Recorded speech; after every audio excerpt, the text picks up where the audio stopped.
السلام علیکم ویورز۔ موجودہ ملکی معاشی و سیاسی حالات جہاں ہر ذمہ دار عہدیدار تباہی و بربادی کا موجب کسی دوسرے کو ٹھہرا کر خود بری ذمہ ہو جاتا ہے۔ سرکاری ملازم اپنی ملازمت سے ریٹائرڈ ہونے کے بعد کتاب لکھ کر اپنے دل کا بوجھ ہلکا کر لیتا ہے۔ بالکل ایسا ہی وتیرہ ہماری سیاسی پارٹیوں کے لیڈران اور ہمارے حکمرانوں کا بھی ہے۔ وہ بھی اقتدار میں آنے کے بعد اپنی ساری توانایاں عوام کی بہتری کے بجائے مخالفین کو دبوچنے اور زچ کرنے میں صرف کر دیتے ہیں۔ عوام اپنی فلاح و بہتری کے لیے انہیں سلیکٹ کر کے اسمبلیوں تک پہنچاتے ہیں کہ وہ عوام کی فلاح و بہبود کے لیے جامع قانون سازی کریں، مگر شومئی قسمت عوام کے حالات ابتر سے ابتر اور ان کے اپنے خاندانوں کے حالات قدرے نہیں بلکہ ناقابل بیان حد تک بہترین ہو جاتے ہیں۔ مگر شاید وہ یہ بھول جاتے ہیں کہ ان سے پہلے بھی کئی طاقتور لوگ اس دنیا میں آئے اور چلے گئے، مگر ان کے جانے کے بعد ان کا تذکرہ بھی اچھے الفاظ میں نہیں کیا جاتا۔ ویورز، آج ہم تاریخ کے تناظر میں دنیا کے چند بہت ہی طاقتور طبقات کا جائزہ لیتے ہیں جو طاقت کے نشہ میں مست ہو کر یہ بھول گئے تھے کہ تاریخ کا دھارا بہت ہی بے رحم ہوتا۔ سقراط نے جب زہر کا پیالہ پیا تو ایتھنز کے حکمرانوں نے سوکھ کا سانس لیا کہ ان کے نوجوانوں کو گمراہ کرنے والا جہنم رسید ہوا۔ یونان کی اشرافیہ جیت گئی اور سقراط کی دانش ہار گئی۔ وقت گزر گیا۔ اسکاٹ لینڈ کی جنگ آزادی لڑنے والے دلاور ولیم والیس کو جب انگلینڈ کے بادشاہ ایڈورڈ اول نے گرفتار کیا تو اس پر غداری کا مقدمہ قائم کیا، اسے برہنہ کر کے گھوڑوں کے سموں کے ساتھ باندھ کر لندن کی گلیوں میں گھسیٹا گیا اور پھر ناقابل بیان تشدد کے بعد اسے پھانسی دے کر لاش کے ٹکڑے ٹکڑے کر دیے۔ اس وقت کا بادشاہ جیت گیا، ولیم والیس ہار گیا اور وقت گزر گیا۔ گلیلیو نے ثابت کیا کہ زمین اور دیگر سیارے سورج کے گرد گھومتے ہیں۔ اس کا یہ ثابت کرنا کیتھولک عقائد کی خلاف ورزی تھی۔ چرچ نے گلیلیو پر کفر کا فتویٰ لگایا اور اسے 1633 میں غیر معینہ مدت کے لیے قید کی سزا سنا دی۔ گلیلیو اپنے گھر میں ہی قید رہا اور 1642 میں وفات پا گیا۔ پادری جیت گئے، سائنس ہار گئی اور وقت گزر گیا۔ جیورڈنو برونو پر بھی چرچ کے عقائد سے انحراف کرنے کا مقدمہ بنایا گیا۔ برونو نے اپنے دفاع میں کہا اس کی تحقیق عیسائیت کے عقیدہ خدا اور اس کی تخلیق سے متصادم نہیں، مگر اس کی بات نہیں سنی گئی اور اسے اپنے نظریات سے مکمل طور پر تائب ہونے کے لیے کہا گیا، مگر برونو نے انکار کر دیا۔ پوپ نے برونو کو کافر قرار دے دیا۔ 8 فروری 1600 کو جب اسے فیصلہ پڑھ کر سنایا گیا تو برونو نے تاریخی جملہ کہا، میں یہ فیصلہ سنتے ہوئے اتنا خوفزدہ نہیں ہوں جتنا تم یہ فیصلہ سناتے ہوئے خوفزدہ ہو۔ برونو کی زبان کاٹ دی گئی اور اسے زندہ جلا دیا گیا۔ پوپ جیت گیا، برونو ہار گیا اور وقت گزر گیا۔ حجاج بن یوسف جب خانہ کعبہ پر آگ کے گولے پھینک رہا تھا تو اس وقت ابن زبیر رضی اللہ عنہ نے جوان مردی کی تاریخ رقم کی، انہیں مسلسل ہتھیار پھینکنے کے پیغامات موصول ہوئے، مگر آپ نے انکار کر دیا۔ اپنی والدہ حضرت اسما رضی اللہ عنہ سے مشورہ کیا، انہوں نے کہا اہل حق اس بات کی فکر نہیں کیا کرتے کہ ان کے پاس کتنے مددگار اور ساتھی ہیں، جاؤ اور تنہا لڑو اور اطاعت کا تصور بھی ذہن میں نہ لانا۔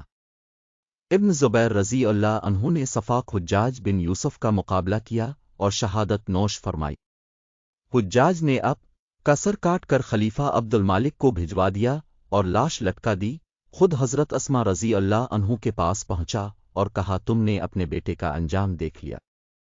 آپ نے جواب دیا ہاں، تو نے اس کی دنیا خراب کر دی اور اس نے تیری آخرت بگاڑ دی۔ حجاج جیت گیا اور ابن زبیر رضی اللہ عنہ ہار گئے اور وقت گزر گیا۔ خلافت عباسیہ کے دوسرے خلیفہ ابو جعفر منصور نے کئی مرتبہ امام ابو حنیفہ رحمۃ اللہ علیہ کو قاضی القضاء بننے کی پیشکش کی، مگر اپنے ہر مرتبہ انکار کیا۔ ایک موقع پر دونوں کے درمیان تلخی اس قدر بڑھ گئی کہ منصور کھلم کھلا ظلم کرنے پر اتر آیا۔ اس نے امام ابو حنیفہ رحمۃ اللہ علیہ کو بغداد میں دیواروں کی اینٹیں گننے پر مامور کر دیا۔ ابو جعفر منصور کا مقصد امام ابو حنیفہ رحمۃ اللہ علیہ کی حد تک کرنا تھا۔ بعد ازاں منصور نے امام ابو حنیفہ رحمۃ اللہ علیہ کو کوڑے مارے اور اذیت ناک قید میں ڈال دیا۔ آخر کار قید میں ہی انہیں زہر دے کر مروا دیا گیا۔ سجدے کی حالت میں اب کا انتقال ہوا۔ نماز جنازہ میں مجمع کا حال یہ تھا کہ 50,000 لوگ امڑ آئے، 6 مرتبہ نماز جنازہ پڑھی گئی۔ منصور جیت گیا، امام ابو حنیفہ رحمۃ اللہ علیہ ہار گئے، اور وقت گزر گیا۔ تاریخ میں ہار جیت کا فیصلہ طاقت کی بنیاد پر نہیں ہوتا۔ یونان کی اشرافیہ سقراط سے زیادہ طاقتور تھی، مگر تاریخ نے ثابت کیا کہ سقراط کا سچ زیادہ طاقتور تھا۔ ولیم والیس کی دردناک موت کے بعد اس کا نام لیوا بھی نہیں ہونا چاہیے تھا، مگر آج ابیرڈین سے لے کر ایڈنبرا تک ولیم والیس کے مجسمے اور یادگاریں موجود ہیں۔ تاریخ میں ولیم والیس امر ہو چکا ہے۔ گلیلیو پر کفر کے فتوے لگانے والی چرچ اپنے تمام فتوے واپس لے چکی ہے۔ رومن کیتھولک چرچ نے 350 سال بعد تسلیم کیا کہ گلیلیو درست تھا، اور اس وقت کے پادری غلط۔ برونو کو زندہ جلانے والے بھی آج یہ بات مانتے ہیں کہ برونو کا علم اور نظریہ درست تھا، اور اسے اذیت ناک موت دینے والے تاریخ کے غلط دوراہے پر کھڑے تھے۔ تاریخ میں حجاج بن یوسف کو آج بھی ایک ظالم اور جابر حکمران کے طور پر یاد کیا جاتا ہے، جس کی گردن پر ہزاروں بے گناہ مسلمانوں کا خون ہے، جبکہ حضرت عبداللہ ابن زبیر رضی اللہ عنہ شجاعت اور دلیری کا استعارہ ہیں۔ حجاج کو شکست ہو چکی ہے۔ ابن زبیر رضی اللہ عنہ فاتح ہیں، جس ابو جعفر منصور نے امام حنیفہ رحمۃ اللہ علیہ کو قید میں زہر دے کر مروایا۔ اس کے مرنے کے بعد ایک جیسی 100 قبریں کھودی گئیں اور کسی ایک قبر میں اسے دفن کیا گیا، تاکہ لوگوں کو یہ پتہ نہ چل سکے کہ وہ کس قبر میں دفن ہے۔ یہ اہتمام اس خوف کی وجہ سے کیا گیا کہ کہیں لوگ اس کی قبر کی بے حرمتی نہ کریں۔ گویا تاریخ کا فیصلہ بہت جلد آ گیا۔ آج سے 100 سال بعد ہم میں سے کوئی بھی زندہ نہیں رہے گا۔ تاریخ ہمیں روندتی ہوئی آگے نکل جائے گی۔ آج یہ فیصلہ کرنا مشکل ہے کہ ہم میں سے کون تاریخ کی صحیح سمت میں کھڑا ہے اور کون تاریخ کے غلط دوراہے پر ہے، کون حق کا ساتھی ہے اور کون باطل کے ساتھ کندھا ملائے ہوئے ہے، کون سچائی کا علمبردار ہے اور کون جھوٹ کی ترویج کر رہا ہے، کون دیانت دار ہے اور کون بے ایمان، کون ظالم ہے اور کون مظلوم۔ ہم میں سے ہر کوئی خود کو حق سچ کا راہی کہتا ہے، مگر ہم سب جانتے ہیں کہ یہ بات دنیا کا سب سے بڑا جھوٹ ہے، کیونکہ اگر ہر شخص نے حق کا علم تھام لیا تو پھر اس دھرتی سے ظلم اور ناانصافی کو اپنے آپ ختم ہو جانا چاہیے۔ لیکن سب اچھی طرح جانتے ہیں کہ ہم اس منزل سے کہیں دور بھٹک رہے ہیں۔ آج سے 100 برس بعد البتہ جب کوئی مورخ ہمارا احوال لکھے گا تو وہ ایک ہی کسوٹی پر ہم سب کو پرکھے گا، مگر افسوس کہ اس وقت تاریخ کا بے رحم فیصلہ سننے کے لیے ہم میں سے کوئی بھی زندہ نہیں ہوگا۔